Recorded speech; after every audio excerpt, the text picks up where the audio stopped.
O livro A Revolução dos Bichos, de George Orwell, é uma fábula política, publicada em 1945, que utiliza animais de uma fazenda para representar o processo de ascensão, consolidação e a corrupção de regimes totalitários. À primeira vista, trata-se de uma crítica ao stalinismo e à distorção da Revolução Russa.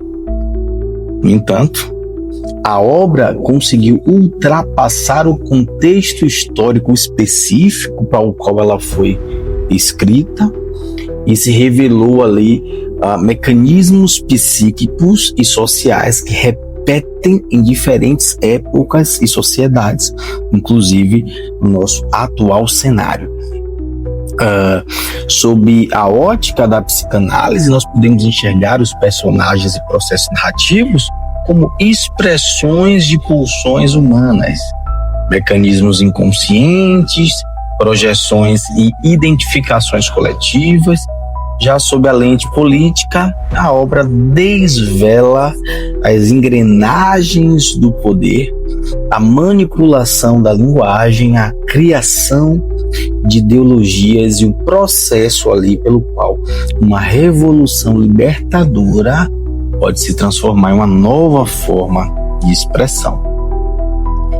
E do que se trata o livro A Revolução dos Bichos? Na fazenda, os animais vivem sob a exploração do Sr. Jones, um fazendeiro ali que simboliza a figura do opressor capitalista, e em sentido psicanalítico, a figura paterna autoritária, o grande pai. O inconsciente coletivo dos animais é movido por uma insatisfação pulsional, que é o desejo de liberdade, o desejo de reconhecimento. Nesse momento, corresponde ao que Freud descreve como o mal-estar na civilização, a consciência de que a ordem vigente reprime desejos e necessidades ali fundamentais. A revolução, portanto, nasce do princípio de prazer que busca romper com a repressão, contudo, como veremos, logo entra em cena o princípio de realidade que reorganiza as forças e acaba reproduzindo a repressão sob novas máscaras. Após a morte ali do velho major, o porco que inspirou a revolta, os porcos assumem as funções de guias ideológicos dos outros animais. Eles escrevem os 7 mandamentos, que funcionam como uma espécie de superego coletivo, que é uma lei simbólica que orienta o comportamento dos animais. Mas, na psicanálise, sabemos que o superego não é apenas uma norma, ele é também uma instância cruel, capaz de exigir sacrifícios extremos, capaz de oprimir internamente a psique do indivíduo.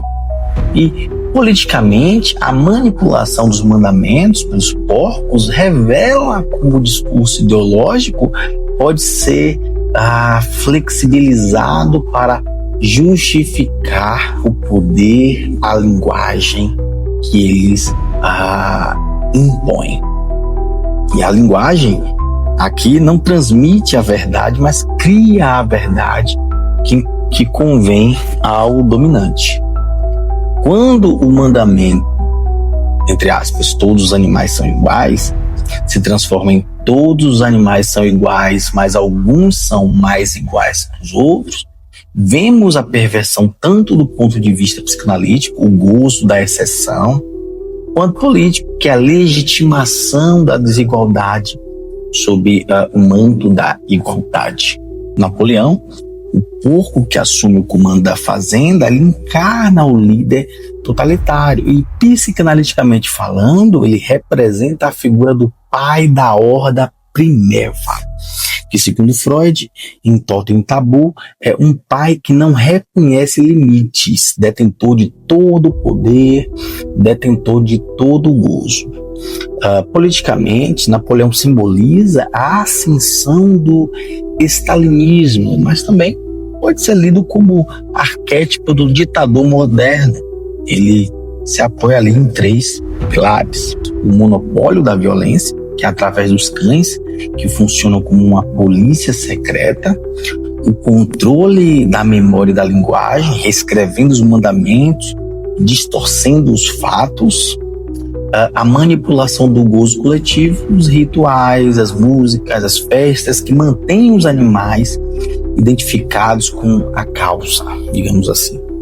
Aqui entra o conceito lacaniano do discurso do mestre, um discurso que se impõe como verdade absoluta, sustentado não pela razão, mas pelo desejo inconsciente de submissão dos sujeitos.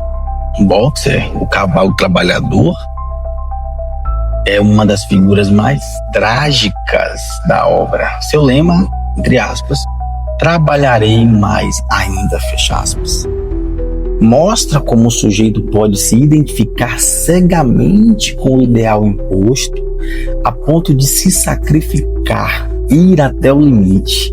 Na psicanálise, isso corresponde ao gozo masoquista, em que o indivíduo ele encontra prazer no próprio sofrimento, quando acredita servir um ideal maior.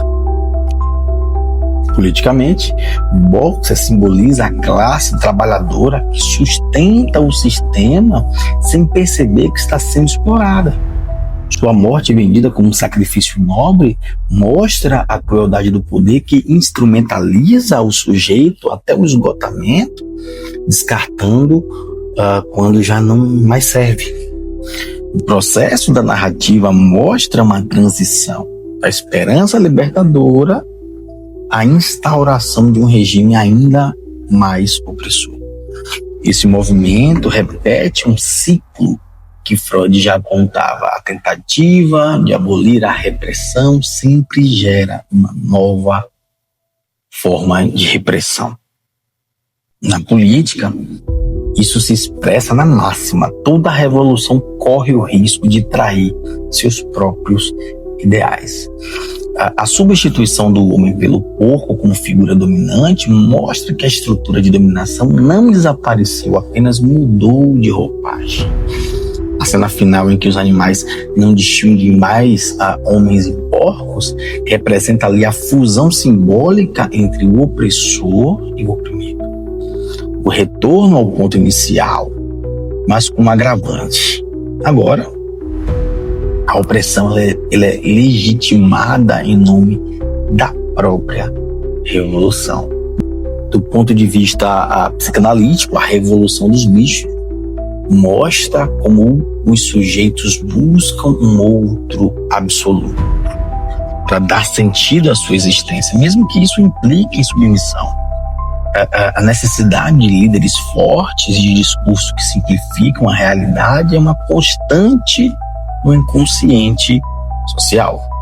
Politicamente, a obra continua atual porque revela os mecanismos da manipulação ideológica, da exploração da ignorância, da banalização da violência, o uso de slogans fáceis, a reescrita da história, o controle dos meios de comunicação, a promessa de um futuro melhor, são as estratégias que ainda vamos encontrar em regimes populistas, autoritários e até em democracias fragilizadas como a nossa.